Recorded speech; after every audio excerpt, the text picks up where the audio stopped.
என்ன 18 பட்டி வந்தாச்சாப்பா? ஏன்னா எனக்கு இது மாதிரி ஆயிரக்கணக்கான பஞ்சாயத்து இருக்கு. சின்ன சேனலுக்கு எதாக இருந்தாலும் அது கொஞ்சம் ஆதரவு கொடுங்க. உங்கள் பொண்ணான கையை கொண்டு அந்த பெல்லில் தட்டிடுங்க. வந்து பப்ளிஷ் பண்ணியிருக்கிறதும் அந்த பொண்ணுக்கு தெரியாது சார்.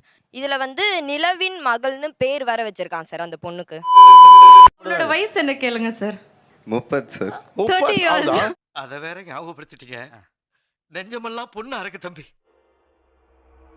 ஆரம்பிக்கலாங்களா சார் என்னோட ஃப்ரெண்டு வந்துட்டு கவிதை எழுதுவான் சார் நல்லா. பட்ட பகலிலே பங்குனி வெயிலிலே என்னை பார்த்து சிரிக்கும் நிலா. அப்போ ஒரு புக் வந்து பப்ளிஷ் பண்ணியிருக்கான் சார். அவன் லவ் பண்ற பொண்ணை வர்ணிச்சு அவளும் நானும் அப்படின்னு சொல்லிட்டு.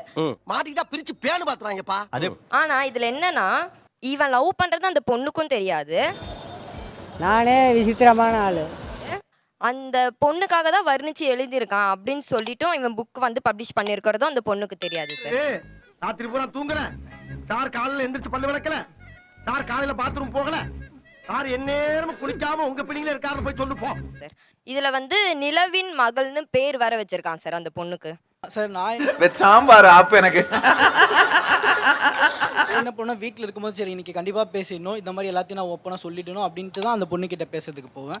பட் ஆனால் அங்கே போகும்போது என்னன்னு தெரியல சார், எனக்கு ஒரு பயம் வந்துடும். பட்டதை நான் எப்பயுமே சொல்லிடுவேன். அதானடா? அதேதான். சொல்றேன்னு தப்பா நினைக்காதீங்க. அதானடா? சொல்லிடுறவா? இப்போ இந்த பையன் அந்த பொண்ணுக்கு சொல்லிட்டான். ஆக்சுவலாக ஒரு புக்காக போட்டான். ஓகே, கவிதையெல்லாம் எழுதிட்டாப்ல. நீங்களாம் தோழிகள் தானே? அந்த அந்த பொண்ணு உங்களுக்கு தெரியும்ல? நானே எத்தனையோ பேரை பார்த்துருக்கேன்டா. ஆனா உன்ன மாதிரி வெறும் வாயில வடை சுருள் நான் பார்த்துலடா எங்க அப்பா. நீங்கள் அவங்கக்கிட்ட கம்யூனிகேட் பண்ண வேண்டியதானே? உனக்காக தான் எழுதியிருக்கான், உன்னை மாஞ்சு மாஞ்சு காதலிக்கிறான், இந்த கவிதையெல்லாம் தான் நட்பின் கடமையாக தானே? நான் செவனே தானா போய்க்கிருந்தேன். யாரு வம்பு தும்புக்காச்சும் போனனா?